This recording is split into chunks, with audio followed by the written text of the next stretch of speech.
대법원 파기환송 결정 배경과 분석. 파기환송과 파기자판의 법리적 차이. 대법원이 원심 판결을 파기할 때 선택할 수 있는 방법은 크게 파기환송과 파기자판으로 구분된다. 파기환송은 대법원이 원심 판결을 취소한 후 사건을 하급심으로 돌려보내 재심리하도록 하는 절차이며, 파기자판은 대법원이 원심 판결을 취소하고 직접 최종 판결을 선고하는 절차이다.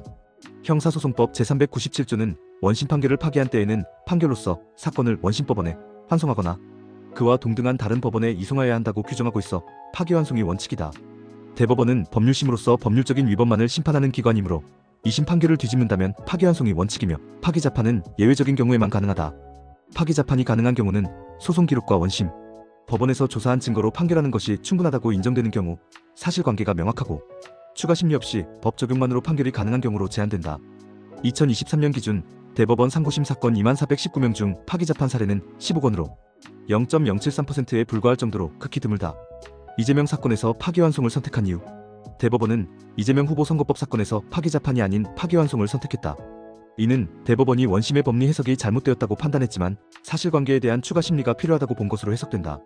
대법원 다수 의견은 이 후보의 발언이 허위사실 공표에 해당한다고 보았으나 곧바로 형량을 확정하지 않고 서울고법으로 사건을 돌려보냈다. 이는 대법원이 법률 해석의 기준을 제시하고 구체적인 형량 결정은 사실심인 항소심에서 다시 판단하도록 한 것이다.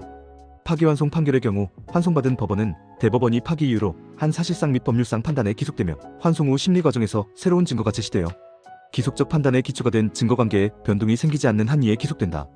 따라서 파기환송심에서는 대법원의 유죄 취지 판단을 따를 수밖에 없다. 전원합의체 회부와 초고속 심리 논란. 대법원은 이 사건을 2025년 3월 27일 접수한 후 4월 22일 대법원 2부에 배당하고 약 2시간 만에 조희대 대법원장이 직권으로 전원합의체에 회부했다. 4월 22일 첫 합의기일을 열고 4월 24일 두 번째 합의기일을 열어 표결까지 마쳤으며 5월 1일 선고하여 접수 후 35일 만에 판결을 내렸다. 통상 전원합의체 합의기일은 한 달에 한 번 열리는데 이틀 만에 두 번 열어 9일 만에 선고한 것은 전례 없는 속도였다. 대법원은 이 사건이 1심에서 2년 2개월, 2심에서 4개월이 걸리는 등 절차가 지연되었고 1심 유죄와 2심 무죄로 판단이 엇갈려 혼란이 발생했다며, 공직선거법 제270조의 633원칙에 따라 신속한 심리가 필요했다고 설명했다. 그러나 조희대 대법원장 취임 이후 공직선거법 사건의 평균 상고심 처리 기간은 2024년 92일로 전년도 73일보다 오히려 늘어났으며, 2025년 상반기 공직선거법 위반 사건 상고심 평균 처리 기간은 3.1개월로 이 사건의 35일의 3배에 달했다. 최근 5년간 35일 미만이 소요된 사건 중 파기환송된 사건은 이 사건이 유일했다. 대법관 구성과 정치적 중립성 논란. 이 사건 판결에 참여한 대법관 12명 중 유죄 의견을 낸 10명 모두 윤석열 정부에서 임명된 대법관이었고, 무죄 의견을 낸 2명은 이은구, 오경미 대법관이었다. 윤석열 대통령은 임기 중 대법원장을 포함한 대법관 13명을 임명하게 되어 대법원 구성원 14명 중 13명이 윤석열 정부에서 임명된다. 반대 의견을 낸 2명의 대법관은 판결문에서 대법관들 상호 간의 설득과 숙고의 성숙기간을 거치지 않은 결론은 외관상의 공정성에 대한 시비도 문제이지만 결론에서도 당사자들과 국민을 납득시키는데 실패할 수 있다고 지적했다. 판결문 총 85페이지 중 반대 의견과 보충 의견이 48페이지를 차지했다. 법원 내부에서도 비판이 제기되었다.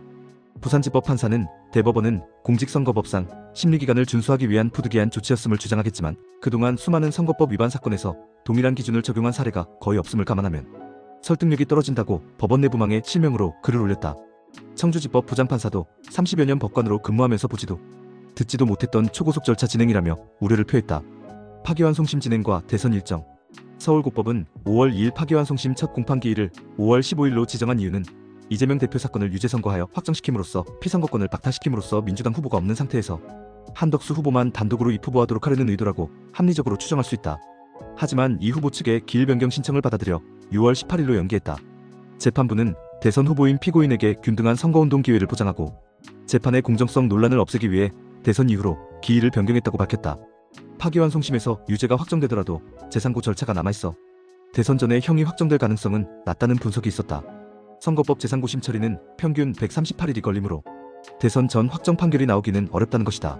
이후 이재명 후보가 2025년 6월 3일 대선에서 당선되어 대통령에 취임하자 서울고법은 6월 8일, 6월 18일 예정이었던 파기환송심 첫 공판기일을 추후 지정한다고 밝혔다. 헌법 84조의 현직 대통령 불소추 특권에 따른 조치였다. 파기환송 결정의 법리적 타당성 검토. 형사소송법상 대법원은 원심 판결을 파기할 때 원칙적으로 사건을 원심법원에 환송하거나 동등한 법원에 이송하도록 규정하고 있다. 파기자판은 소송 기록과 증거만으로 판결이 충분히 가능한 예외적인 경우에만 허용된다.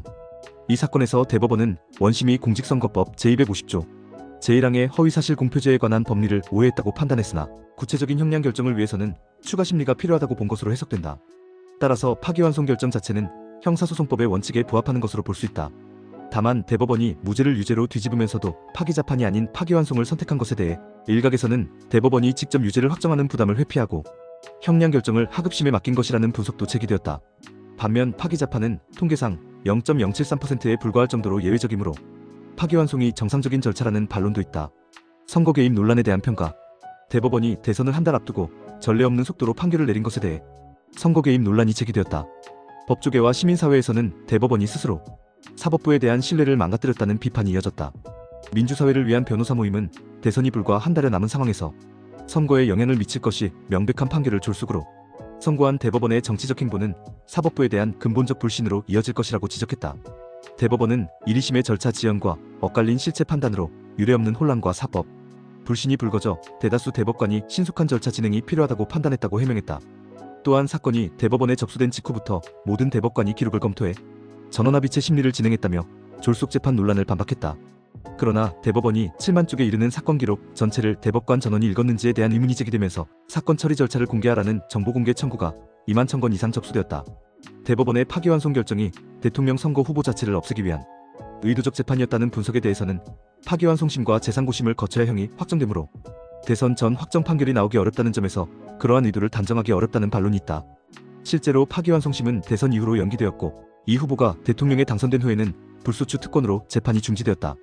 다만 대법원이 유독 이 사건만 전례 없는 속도로 처리한 점, 윤석열 정부 임명 대법관 10명 전원이 유죄 의견을 낸 점, 반대 의견이 판결문의 절반 이상을 차지할 정도로 내부 의견이 컸음에도 신속하게 판결을 내린 점 등은 사법부의 정치적 중립성에 대한 의구심을 불러일으켰다는 평가가 지배적이다. 당신의 생각을 댓글로 남겨주세요. 영상이 도움되셨다면 구독과 좋아요,